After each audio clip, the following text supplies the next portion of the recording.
Jika kau payah berkeliling,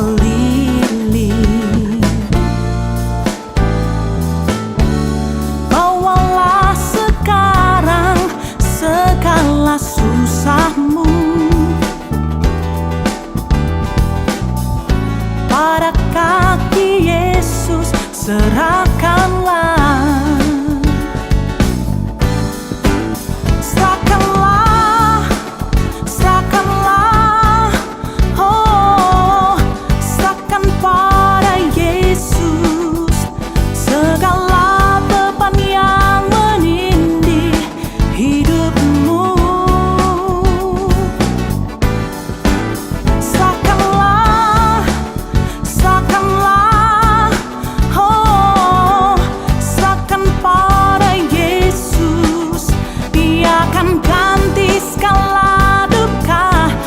Jadi suka.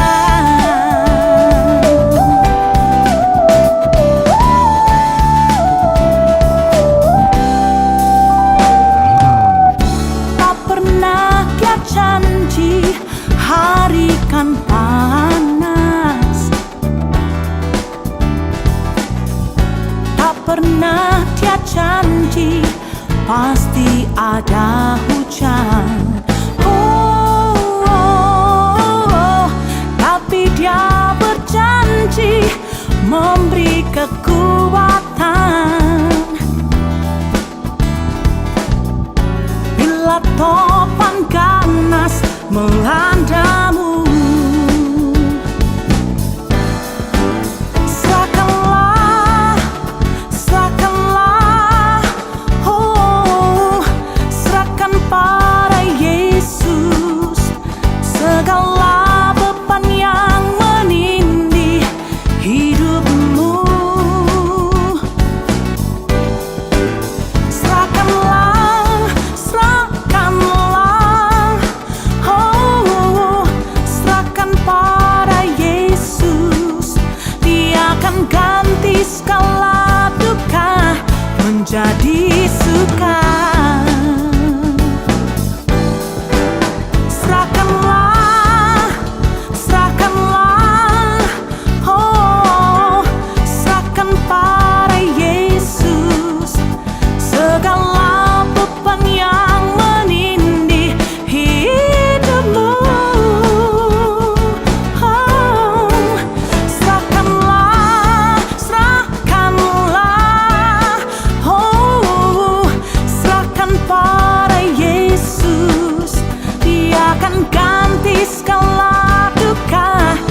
Jadi suka,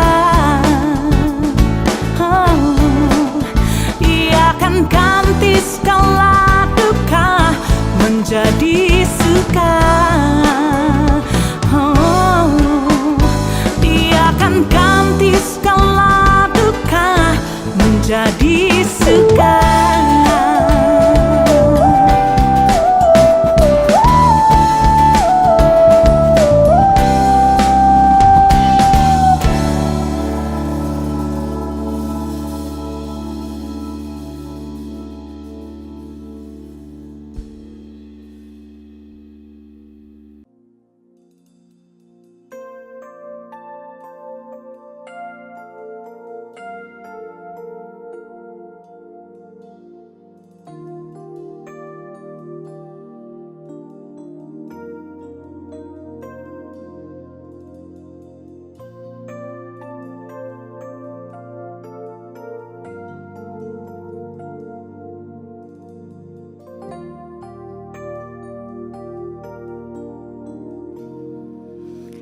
Times of refreshing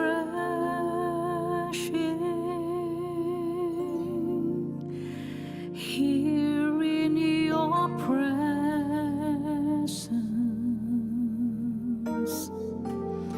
no greater blessing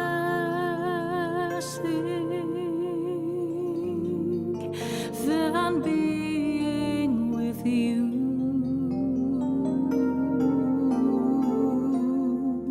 My soul is restored,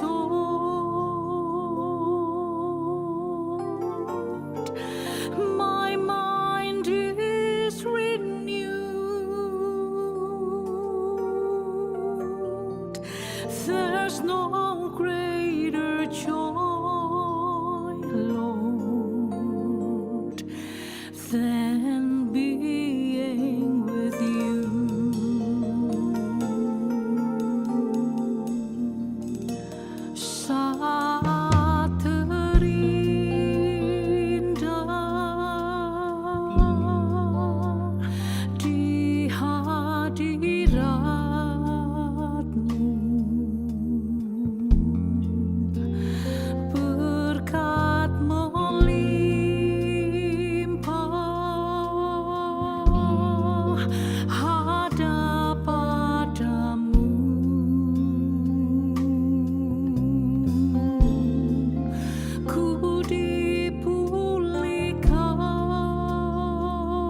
sukacita.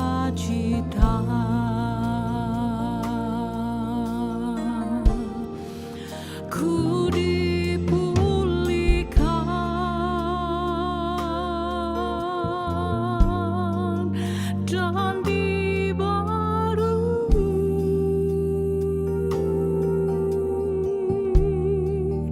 dalam hadirat-Mu. Ada sukacita.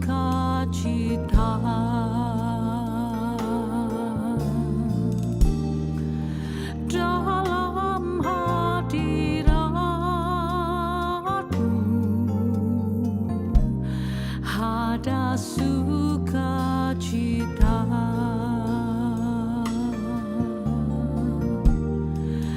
Dalam hadirat-Mu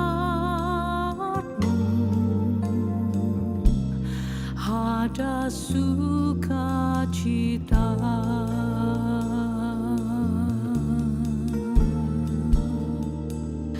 Ini yang kami tahu akan selalu kami alami setiap kali kami ada di dalam hadirat-Mu. Karena kami tahu di dalam hadirat-Mu kami menerima ketenangan dan damai sejahtera. Di dalam hadirat-Mu kami merasakan sukacita yang melimpah. Karena kami yakin saat kami berada dalam hadirat-Mu ada pemulihan, ada pembaharuan. Dan Engkau Tuhan bekerja di dalam hidup kami. Saat ini juga Roh-Mu mengalir bagi setiap kami yang membuka hati dan menyembah-Mu di dalam hadirat-Mu.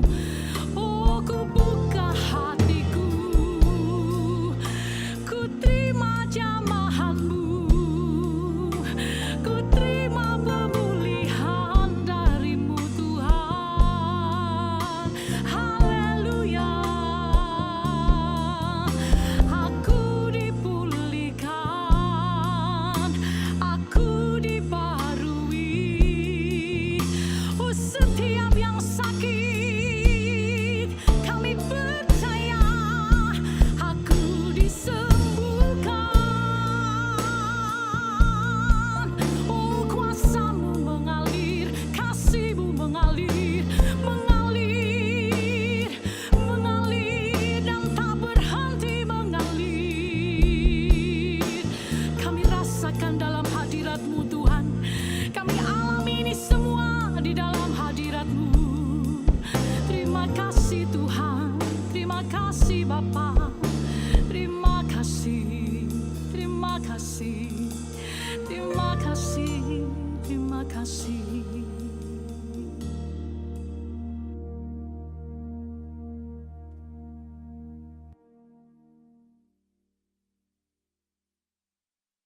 Selamat pagi, Bapak Ibu jemaat yang dikasihi Tuhan.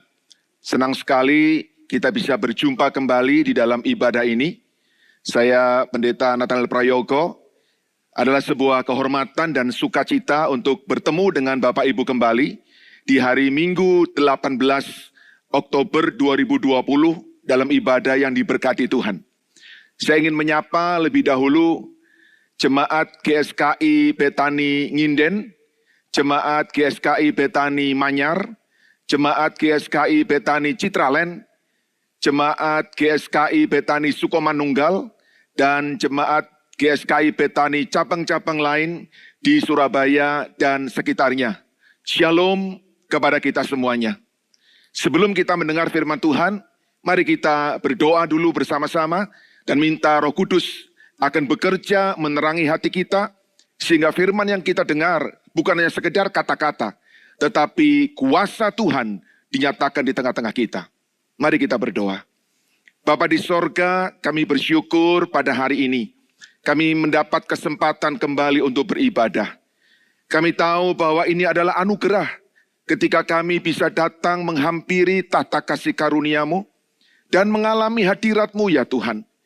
Kami sungguh bersyukur karena di hari ini kami boleh menaikkan terima kasih kami untuk pertolongan Tuhan di sepanjang satu minggu. Dan kami percaya pertolongan yang sama akan Tuhan berikan kepada kami di dalam seminggu ke depan. Tuhan Yesus, Allah Roh Kudus, Engkau bekerja dalam ibadah ini, memberikan kekuatan, penghiburan, pengharapan kepada kami semua. Karena kami percaya di dalam Engkau, kami selalu punya pengharapan. Berbicara kepada kami ya Tuhan, biarlah roh hikmat dan wahyu tercurah atas kami semua.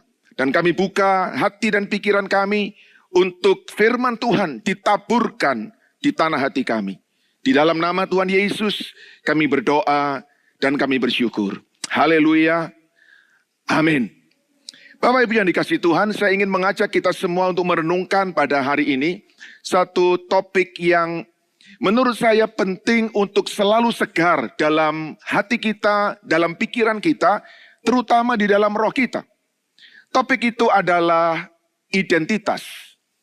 Identitas adalah sesuatu yang sangat penting, oleh karena di dalam identitas itulah kita bisa sadar dengan yakin siapa diri kita, dan keyakinan itu akan membuat kita melangkah maju melalui setiap badai hidup dengan kuat, dengan kokoh, dan tak tergoyahkan. Ada banyak orang yang tidak berani melanjutkan perjalanan karena identitasnya mulai kabur dalam dirinya. Identitasnya mulai buram. Nah, hari ini saya ingin mengajak kita semua untuk sekali lagi mari mengingat siapa kita di hadapan Tuhan. Karena dengan kita ingat siapa kita, saya sungguh berharap kita bisa punya keyakinan, kemantapan dalam melangkah, dan kita bisa yakin dengan sungguh-sungguh bahwa Tuhan yang memberi identitas kepada kita adalah Tuhan yang menyertai kita. Bapak Ibu, kita akan membuka Alkitab kita bersama-sama di dalam Efesus pasal yang pertama, ayat yang keempat dan ayat yang kelima. Judul renungan kita pada hari ini adalah kesayangan Tuhan. Ini adalah identitas yang saya mau ajak kita segarkan kembali di dalam setiap pribadi kita masing-masing. Efesus 1 ayat yang keempat dan ayat yang kelima. Alkitab berkata dengan begitu indah, sebab di dalam Dia Allah telah memilih kita sebelum dunia dijadikan, supaya kita kudus dan tak bercacat di hadapannya. Dalam kasih, Ia telah menentukan kita dari semula oleh Yesus Kristus untuk menjadi anak-anaknya sesuai dengan kerelaan kehendaknya. Bapak Ibu, ayat ini begitu kuat, begitu dalam, memberitahu kepada kita siapa kita ini di hadapan Tuhan. Bahkan dengan begitu lantang Paulus berkata bahwa sebelum dunia ini ada, sebelum penciptaan segala sesuatu, Tuhan telah merancang hidup kita di dalam pikirannya. Jauh sebelum dasar dunia ini dibangun, Tuhan telah memikirkan kita dan menjadikan kita menjadi sasaran daripada cintanya. Bapak Ibu, ini adalah identitas yang sangat penting, yang harus selalu segar dalam hidup kita. Kita adalah orang yang dipilih oleh Tuhan. Ini adalah hal yang mendasari. Allah memilih kita. Allah memilih kita. Dan pilihan Allah yang diberikan kepada kita harus selalu segar, harus selalu kuat di dalam hidup kita. Baik Bapak Ibu, apa yang kita bisa ketahui dari pilihan Allah? Yang pertama, Allah memilih kita untuk dirinya sendiri. Allah tidak memilih kita dan diberikan kepada yang lain. Allah tidak memilih kita dan ditinggalkan. Allah tidak memilih kita dan dijadikan seperti sebuah monumen yang membanggakan. Bukan. Allah memilih kita untuk menjadi kesenangan Allah untuk dirinya sendiri. Bapak Ibu, saya percaya ini harus kuat di dalam kita karena ini menunjukkan betapa Allah sangat rindu supaya antara kita dan Dia ada sebuah hubungan. Kalau kita pergi keluar kota dan kita membeli oleh-oleh untuk kerabat kita, teman kita, sahabat kita, akan sangat berbeda dengan ketika kita memilih barang untuk diri kita sendiri. Kalau kita memilih membeli oleh-oleh untuk kerabat kita. Kadang-kadang kita tidak bisa menemukan seperti yang kita bayangkan, tetapi karena memang harus membawa oleh-oleh, ya kita beli saja. Kadang-kadang harganya tidak seperti yang kita pikirkan, tapi kita bayar saja. Kenapa? Karena memang kita akan berikan kepada orang lain. Tetapi akan sangat berbeda Bapak Ibu kalau Anda pergi membeli untuk dirimu sendiri. Karena kalau kita membeli untuk diri kita sendiri, kita akan cari yang terbaik, kita akan cari yang paling tepat, dan kita akan cari yang paling menyenangkan kita. Dan saya memberitahukan kepada kita semua, Allah memilih kita untuk dirinya sendiri. Sehingga dengan demikian kita bisa yakin bahwa pilihan Allah untuk kita bukan sekedar sebuah pilihan, tetapi benar-benar pilihan yang berkualitas. Yang kedua, Allah memilih kita di antara banyak pilihan yang lainnya. Di antara begitu banyak manusia di atas muka bumi ini, Allah memilih kita. Bukankah itu sebuah hak istimewa yang luar biasa?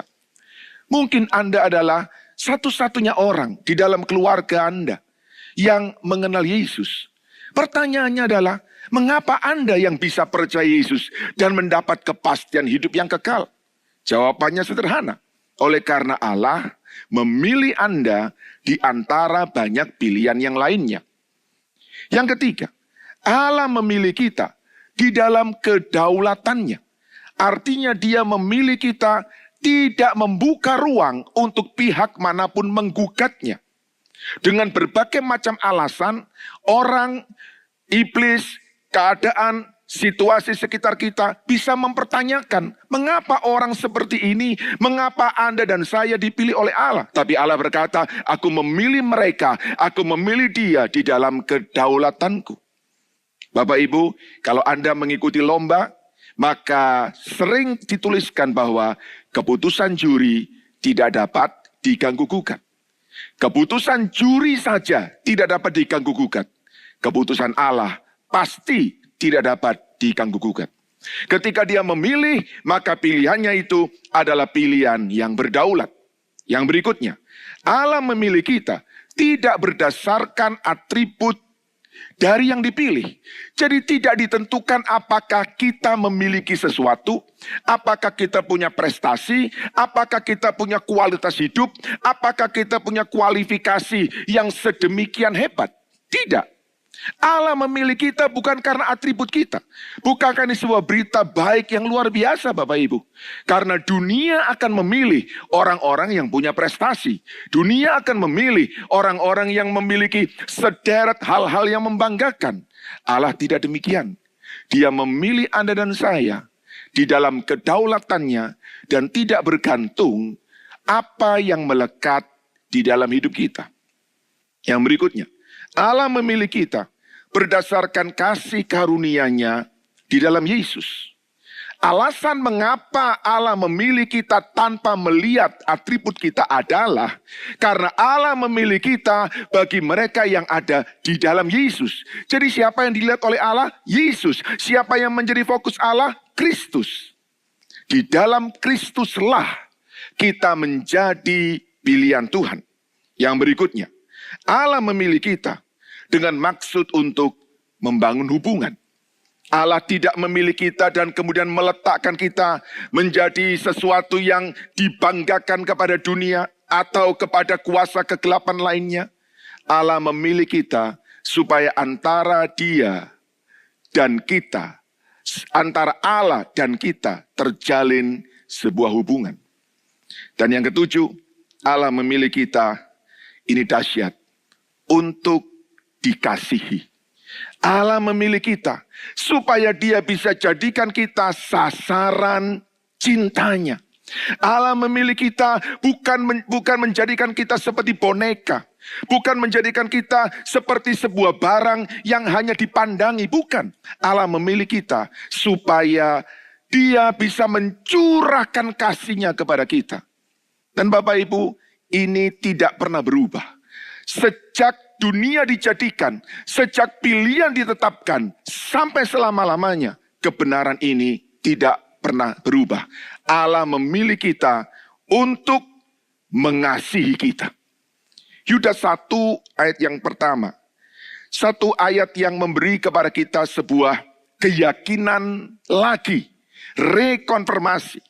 Yudas 1 ayat 1 berkata, dari Yudas, hamba Yesus Kristus dan saudara Yakobus, kepada mereka yang terpanggil, yang dikasihi dalam Allah Bapa, dan yang dipelihara untuk Yesus Kristus.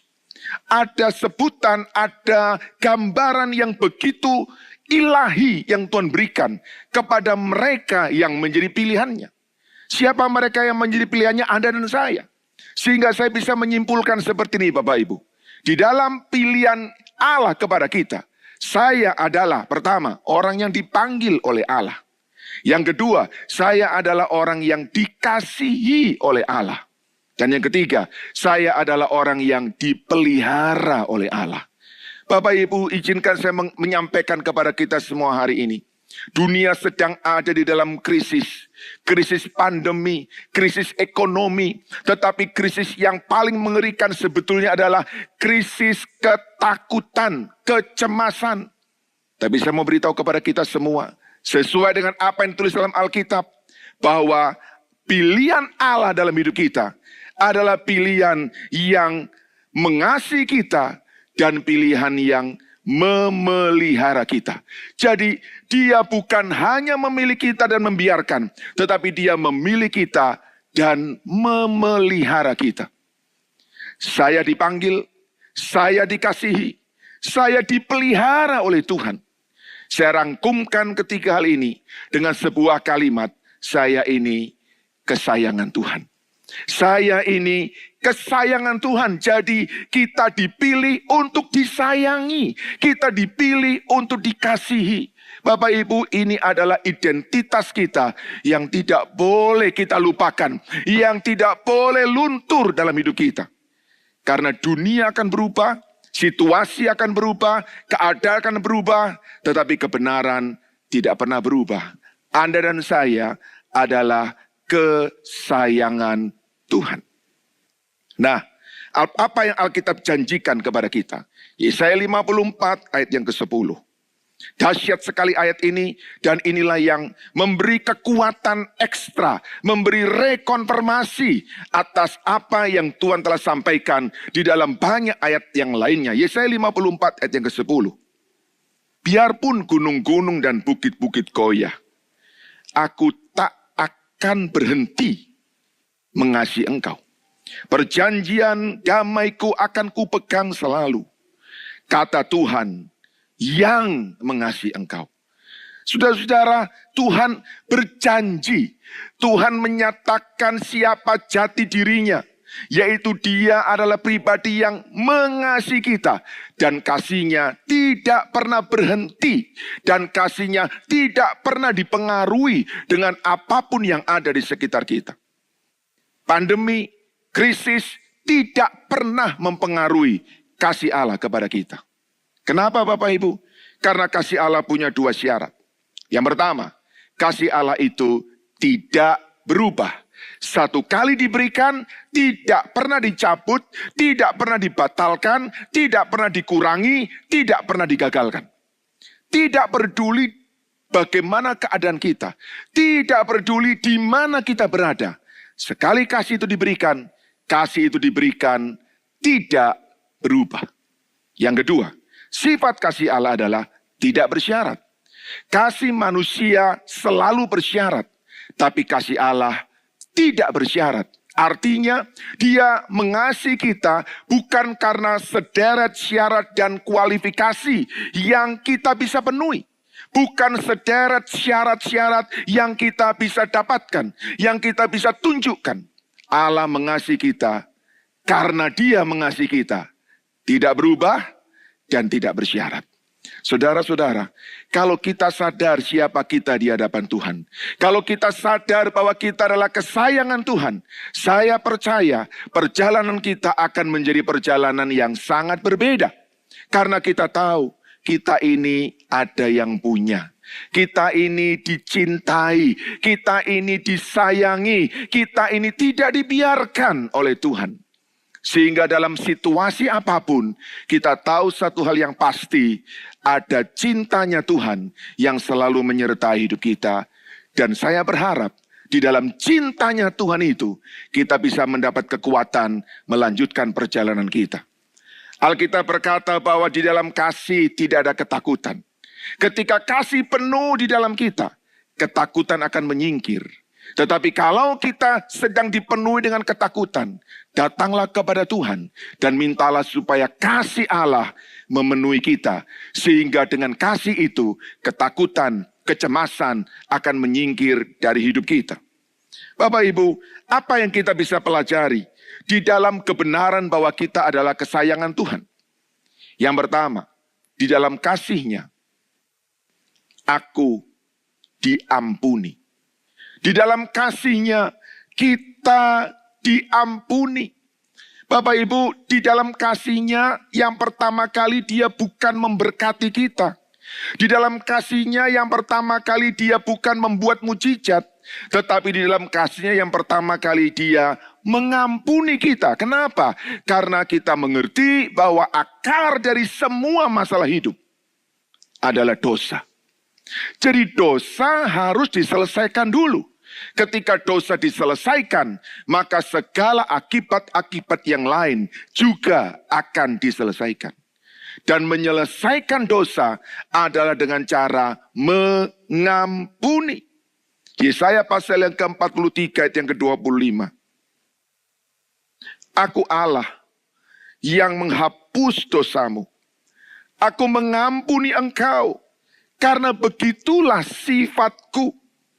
Aku tidak mengingat-ingat dosamu. Wow. Bapak Ibu, bukankah ini sebuah kebenaran yang luar biasa?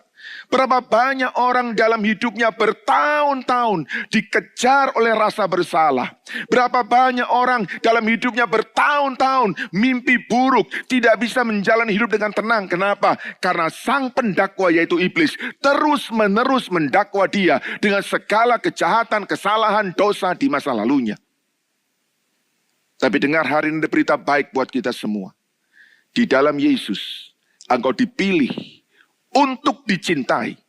Dan di dalam cintanya Yesus, Dia mengampuni semua dosa kita. Dosa pada masa lalu, dosa yang kita kerjakan sekarang sadar atau tidak sadar, dan dosa-dosa yang mungkin bisa terjadi pada hari mendatang. Alkitab berkata, di atas kayu salib, Yesus Kristus mengampuni segala dosa kita. Ibrani pasal yang ke-8 ayat 12. Alkitab berkata, aku akan mengampuni kesalahan-kesalahan mereka. Dan tidak mengingat-ingat lagi dosa-dosa mereka. Saya berharap Bapak Ibu kebenaran ini memerdekakan kita. Kebenaran ini melepaskan kita dari dakwaan iblis yang terus-menerus menyerang kita, yang terus-menerus melumpuhkan kita. Kita bisa dengan yakin berkata, di dalam Yesus semua dosaku sudah diampuni. Dan itulah kebenaran Alkitab. Dia mengampuni dan Dia tidak mengingat-ingat lagi. Yang kedua Bapak Ibu, apa yang kita bisa dapatkan di dalam kasih-Nya?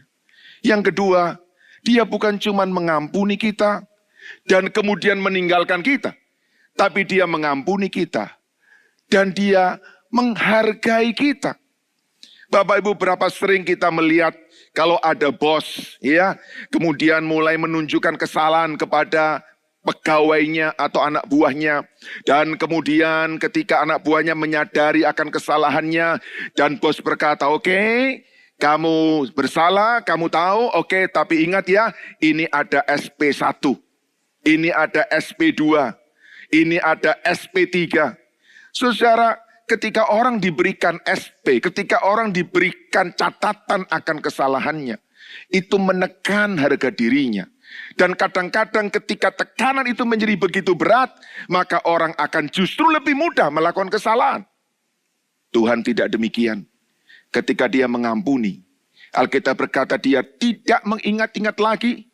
Dan sebagai gantinya, Dia memberi penghargaan kepada kita. Kita adalah pribadi yang berharga di hadapan Tuhan. Bukan karena kita hebat, bukan karena kita punya sederet gelar, ijazah, prestasi, tetapi hanya karena Tuhan sudah mengampuni kita dan kita menjadi pribadi yang berharga. Yesaya 43 yang keempat.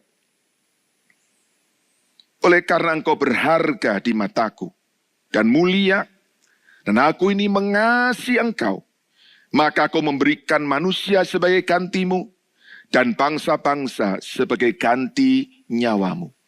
Hari ini saya ingin mengatakan kepada kita Bapak Ibu, apapun yang engkau sedang alami hari-hari ini, dengar baik-baik, satu hal yang Anda tidak boleh lupakan adalah, Anda adalah pribadi yang berharga di hadapan Tuhan. Tuhan menghargai kita. Tuhan memandang kita sebagai pribadi yang mulia. Dan karena kita berharga, karena kita mulia, Dia rela untuk memberikan hidupnya ganti kita. Seorang berkata, bahkan kalau Anda adalah satu-satunya orang di atas muka bumi ini, Yesus pun rela untuk mati ganti Anda. Kenapa? Karena Dia melihat Anda berharga di pemandangannya. Bapak Ibu yang dikasihi Tuhan, bagaimana kita menentukan harga? Menentukan harga itu dua hal. Yang pertama, menentukan harga adalah melalui pembuatnya. Kalau ada sebuah barang yang diciptakan, yang dibuat, yang dikreasikan, maka pembuatnya punya hak penuh untuk menentukan harga. Suka-suka dia. Barang yang mungkin kelihatannya sederhana, tetapi oleh pembuatnya diberikan harga yang mahal, terserah. Kenapa? Itu hak dia. Kenapa? Karena dia pembuatnya. Tetapi Bapak Ibu, tidak cukup hanya hal satu ini saja. Karena kalau hanya ditentukan oleh pembuatnya, kadang-kadang barang itu tidak terjual. Kadang-kadang transaksi tidak terjadi. Tetapi ada faktor kedua yang tidak kalah pentingnya, yaitu bukan hanya pembuatnya saja, tetapi berapa besar orang mau membayarnya. Kalau pembuatnya bilang, barang ini aku buat dengan sangat mahal. Jadi aku memberi harga yang sangat mahal. 10 juta rupiah sebut saja. Tapi nggak ada orang yang mau beli 10 juta. Tawaran tertinggi hanya 1 juta. Maka ketika harga dari orang-orang yang mau membayarnya hanya 1 juta, sesungguhnya harga barang itu adalah 1 juta. Tetapi kalau pembuatnya mengatakan bahwa, oh ini barang saya buat dengan sederhana, dengan bahan-bahan yang murah, dan saya jual kepadamu 1 juta. Tapi ada orang berkata, wow ini masterpiece, ini karya agung, terlalu murah 1 juta, saya akan bayar untuk Anda 100 juta. Maka sesungguhnya berapa harga barang itu? 100 juta. Bapak Ibu yang dikasihi Tuhan, dua hal ini akan bekerja bersama-sama untuk menentukan harga sebuah barang, pembuatnya, dan berapa besar orang mau membayarnya. Sekarang saya mau beritahukan kepada kita semua Bapak Ibu. Pencipta kita bilang bahwa kita berharga. Tetapi yang kedua ini penting, yaitu ada pribadi yang mau membayar kita.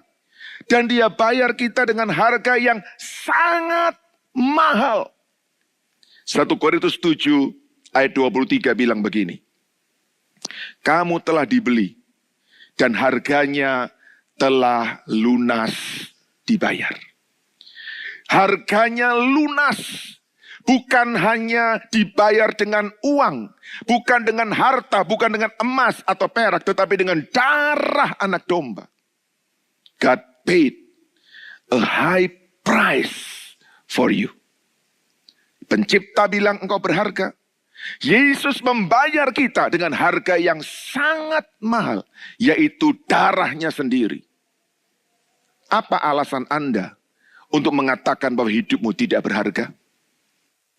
Apa argumen Anda untuk mengatakan bahwa Pak, saya ini pribadi yang lemah, saya ini tidak dipandang, saya ini golongan ekonomi lemah. Saya ingin bilang kepada kita, Anda adalah orang-orang yang berharga. Allah bilang kau berharga. Yesus bayar harga yang mahal untuk engkau dan saya. Itu sebabnya di dalam kasih-Nya kita adalah pribadi yang berharga. Yang ketiga Bapak Ibu, di dalam kasih-Nya kita adalah pribadi yang dikuduskan. Kita harus mengerti ini karena kekudusan di dalam banyak konsep adalah bagaimana orang berjuang untuk mendapatkannya. Kekudusan di dalam banyak pandangan adalah bagaimana usaha orang untuk mencapainya. Dengan segala macam cara-cara yang mereka ajarkan atau yang mereka percayai. Tapi berbeda di dalam Yesus. Di dalam Yesus Alkitab berkata bahwa ketika kita dipilih oleh Allah, Allah memilih kita melalui Yesus Kristus supaya kita kudus dan tak bercacat di hadapannya. Sehingga Bapak Ibu, kekudusan bukan berbicara tentang apa yang kita usahakan dengan kekuatan kita, mati-matian usaha kita, bahkan dengan darah kita. Tetapi kekudusan adalah sesuatu yang Tuhan kerjakan melalui kita. Dan inilah yang membuat kekristenan kita berbeda. Maksud utama pilihan Allah bukan untuk memberi perlakuan khusus dalam diri Anda dan saya seperti memanjakan, memudahkan, melapangkan. Tetapi maksud utamanya adalah supaya kita menjadi umat yang kudus dan tak bercacat di hadapannya. Apa arti kudus? Kudus artinya terhormat, layak dihormati, dipisahkan secara eksklusif untuk Allah, murni secara moral. Tak bercacat artinya tanpa kelemahan atau celah, tidak ada ruang untuk tuduhan datang di dalam hidup. Bapak Ibu melihat dua kriteria ini, pertanyaannya adalah, apa kita bisa? Mampukah saya mencapainya? Betul Bapak Ibu, kita tidak akan mampu mencapainya. Kita tidak akan bisa mencapainya. Tetapi saya beritahu kepada kita semua, di dalam kasih-Nya, Dia akan bekerja di dalam kita. Di dalam kasih-Nya, Dia akan membentuk kita. Di dalam kasih-Nya, Dia akan memproses kita. Itu sebabnya saya bilang kepada kita semua, di dalam kekristenan, kekudusan itu bukan sesuatu yang kita raih. Tetapi kekudusan adalah sesuatu yang menjadi titik tolak perjalanan kita. Jadi ketika kita menerima Yesus, kita dikuduskan dan kita berjalan di dalam kekudusan itu. Roh Kudus menolong kita. Kasih Yesus akan terus dialirkan kepada kita. Sehingga kalaupun kita terpeleset dan jatuh, kita bisa bangkit kembali. Dan Tuhan selalu berkata kepada kita, ayo maju terus anakku, ayo terus melangkah dalam hidupmu. Karena engkau adalah pribadi yang kudus di hadapan Tuhan. Bapak Ibu yang dikasihi Tuhan, inilah sebuah identitas yang harus kuat dalam hidup kita. Karena berapa sering banyak orang tidak berani untuk menatap hari depannya. Karena iblis selalu menuduh dia dengan mengatakan kamu banyak dosa, kamu banyak salah, kamu bikin kejahatan ini dan sebagainya. Tapi mari hari ini kita mulai berani berdiri teguh dan mulai berani berkata, Tuhan, terima kasih, aku pilihanmu, aku kesayanganmu. Di dalam kasih-Mu engkau mengampuni aku. Di dalam kasih-Mu engkau menghargai aku. Dan di dalam kasih-Mu hidupku dikuduskan. Kita menjadi kudus bukan karena perbuatan kita, bukan karena usaha kita. Tapi kita menjadi kudus karena Kristus yang bekerja di dalam kita. Dan memproses kita, mengubah kita, memperbaharui kita, dan menyempurnakan kita. Jemaat GSKIP Tani Nginden, Manyar, Citraland, Sukomanunggal, dan cabang-cabang di Surabaya dan sekitarnya. Identitas kita harus kuat di dalam Tuhan. Itu sebabnya saya ingin menutup renungan kita dengan sebuah ayat. Yudas pasal yang pertama, ayat yang ke-21.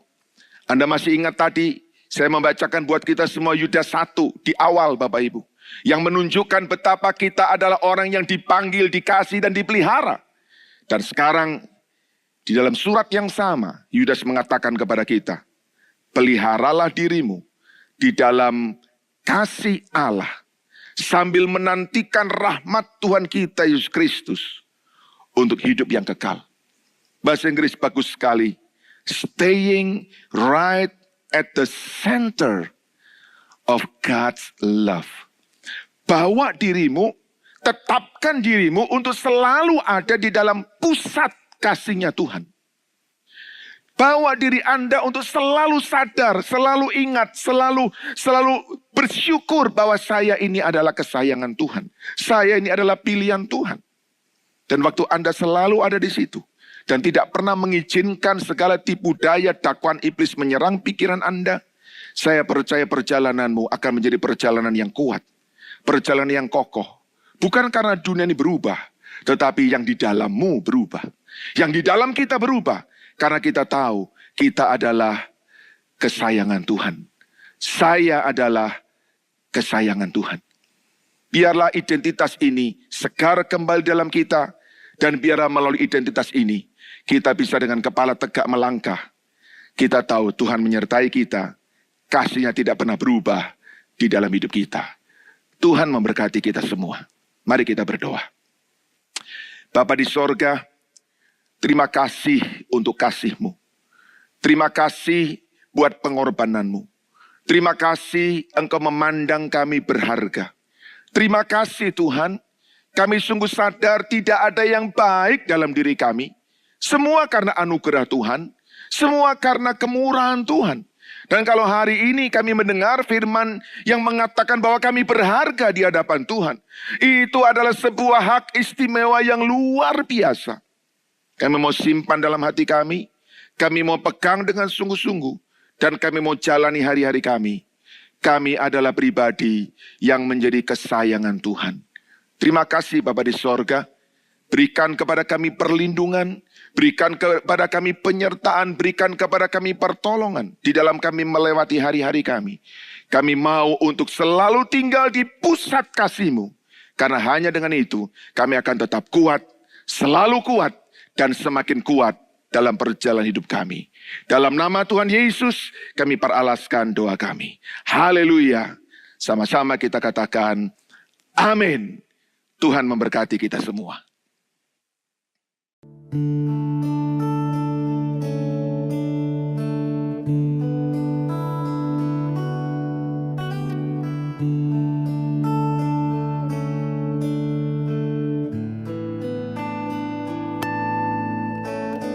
Bila kau rasa gelisah di hatimu, bila kelam kabut tak menentu dirimu, ingat masih ada seorang penolong bagimu.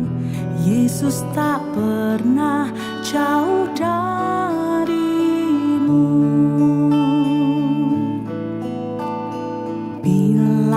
Cobaan menggodai hatimu, bila sengsara menimpa keadaanmu, ingat Yesus takkan pernah jauh darimu. Dia selalu pedulikan kamu. Berseru memanggil namanya, berdoa Dia akan segera menghampiri dirimu. Percaya Dia tak jauh darimu, Dia hanya sejauh doa. Berseru memanggil namanya, berdoa Dia akan segera menghampiri dirimu. Percaya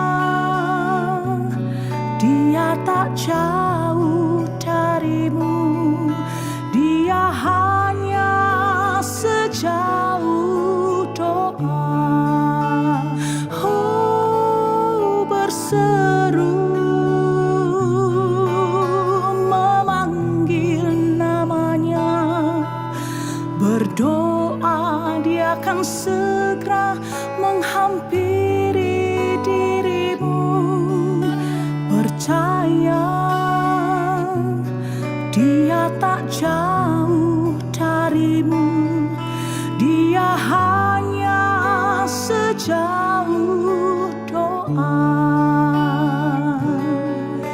Dia hanya sejauh doa.